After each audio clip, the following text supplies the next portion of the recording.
Okay, so good morning, good afternoon, good evening, whatever time that you are watching this video. I am Richard Taylor, and this video is somewhat of a correction or clarification concerning a previous video I did yesterday concerning an incident that happened back in 2013 involving the theft of nearly $45,000 from a then deputy, Wayne County Deputy Sheriff Mr. Rick Farfour's home.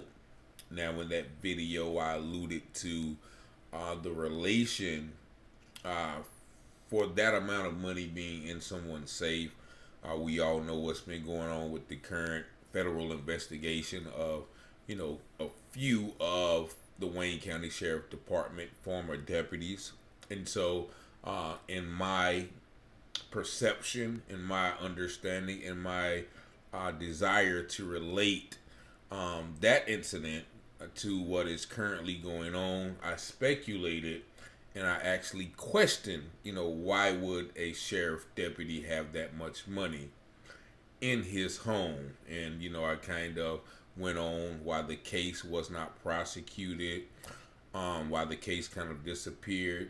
And pretty much I made some, speculations about why, there would be such money in the home of a deputy. Now, at the conclusion of that video, as many of my videos, I received a phone call. And this phone call was from one, I think he said Sergeant Investigator. He gave me his titles, but Mr. One, Rick Farfour. And, he called me and he related to the video. He expressed, his displeasure about certain parts of the video. And, we talked. And we talked for about a good hour. And I must say that Mr. Farfour, even though he was displeased with the video, he was very respectful. He was very forthright, very transparent. Very, very, very just outright, open, concerning his situation about why that money was there. And in the video, I did mention his late father, the late Mr. Farfour Sr. And, also some other things. The money was stolen by his then current wife. And a lot of things. Like we talked for about an hour, and I really got to know this gentleman. And, I want to publicly, apologize for, first of all, bringing his deceased father and that situation into the public eye. Once again, this incident was 10 years ago. And so, I definitely apologized to him then, and I apologize to him now. And, he did tell me that, I don't owe you any explanation on why that money was there. And but he did tell me, and I guess I would share it, just to clarify, and it's a very noble thing. Once again, we talked, and I felt his pain concerning the entire incident itself, but also, me bringing up, his family in that regard. Long story short, and I hope he doesn't mind me telling this story, but I do, want to give clarification of, why that. Since I did speculation, I'll give clarification on, at the time his mother was suffering from a debilitating disease. If I'm not mistaken, it was Parkinson. And at that point, he and his father had to take care of the mother by paying, workers and, caregivers and caretakers to take care of his sick mother. And during that time, Mr. Farfour stated that his father cashed out a life insurance policy in order to take care of his ailing mother. And instead of, putting the money in the bank and having to run back and forth, they kept the money in the safe at Mr. Farfour's house to pay those daily, those weekly, those monthly expenses in order to care for the ailing mother. And as I mentioned in the video, Mr. Farfour was at that time married, and unfortunately, his spouse engaged in that act, which once again was public record. And eventually she was found out. The money, I guess, was confiscated and put into evidence. And to answer the question why that the case was not prosecuted, and which once again makes perfect sense, is that anytime that something is in evidence, whether it's a firearm or currency, the case has to be disposed of in order to get that evidence, that money or the firearm, back to its rightful owner. So in that regard, Mr. Farfour informed me that in order to speed the process up and get the money back so they can continue to take care of his ailing mother, they chose to I guess dispose of the case, drop the charges, whatever remedy it was. That is why that individual who was alleged to have taken the money was not therefore prosecuted. And so his version of events made perfect sense. There were no inconsistencies in his verbiage. And once again, I talked to a lot of people. I studied psychology in college. I've been, I guess, blessed with a ability to discern when someone's being sincere and truthful. And speaking to Mr. Farfour in that manner that I did last night for such a time, I do really believe in my heart that he was being truthful to me in that regard, which he didn't have to. He didn't have to explain me nothing. He didn't have to call. But of course, once again, like I do almost every video I do, I get a phone call or a message. So that comes with sharing information as well as sharing my opinion on such matters that may be considered controversial, may be considered taboo, or may be considered untouchable. Nevertheless, once again, Mr. Farfour, he gave me some information about his career, how he started out as a dog catcher and how he worked his way up in the ranks. And we talked about a lot, even his family history, how he ended here.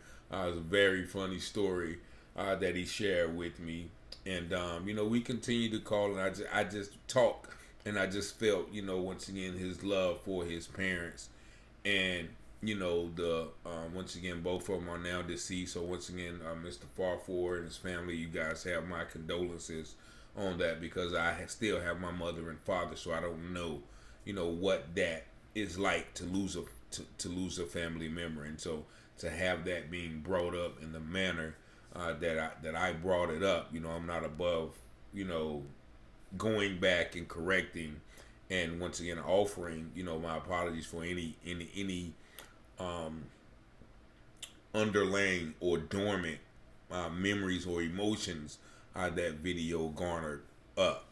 So I definitely, once again, I want to offer apologies to Mr. Farfour and his family, his wife, and his loved ones, for, I guess, interpreting that incident like it was interpreted, considering the information that you provided in order to,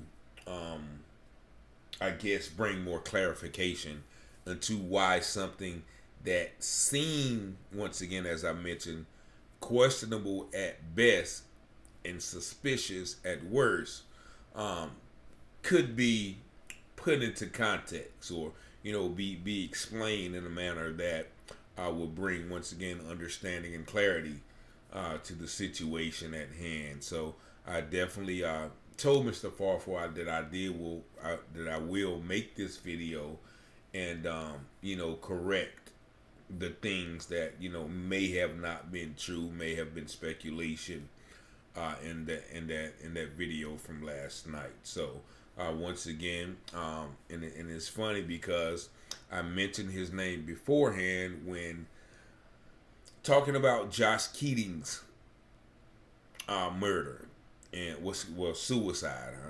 I've received so much information on it. It's the areas are still murky, but I mentioned his name came up as being associated with some of the unscrupulous officers in the sheriff department. And when I mentioned his name, a few people reached out to me and said, "Nah, Farfour is a good guy. Farfour is a good guy. He's on the up and up," And so I even mentioned that as well in a previous video until I received this information, which once again, because of the climate that we are in as far as law enforcement in Goldsboro and Wayne County, that information did raise my eyebrows. As I mentioned, it raised my antennas. And, I went to digging and looking up information. Some information, as I mentioned, was purged from that case of 10 years ago. But nevertheless, I am glad I did the video because, I was able to talk to Mr. Farfour and get some other insight about, some things he wouldn't go into because, of course, he didn't have to. But, he gave me some insight on, his careers and, how he tried to stay away from those individuals who may have been doing the wrong thing. So, and he told me to ask anybody, he said ask anybody who he's ever had to come in contact with in his duties as a law enforcement. He told me to ask anybody, has he been fair? Has he treated, people like he would want to be treated? And so I've once again had no concrete evidence on any corrupt activity from Mr. Farfour outside of this instance, which he once again clarified that. And once again, I have much respect for him because he called me himself and, pretty much talked with me and kind of walk me through, his life. He told me, share some things, of course, that I will not share. But he was very forthright. He was very contrite, and he was very transparent about, why, that money was there. So if you go back and watch the earlier video, you'll know what I'm talking about when I'm talking about clarifying this situation here. But I definitely, once again, offer my apologies to Mr. Farfour and his family, but also condolences about the loss of his father and mother during the past 10 years. But yeah, if you have any questions, comments, or concern about any other videos that I've done, my number is 919-587-7782. But once again, I want to thank Mr. Farfour for calling and giving me some clarity concerning that situation. Peace, love, and blessings to all.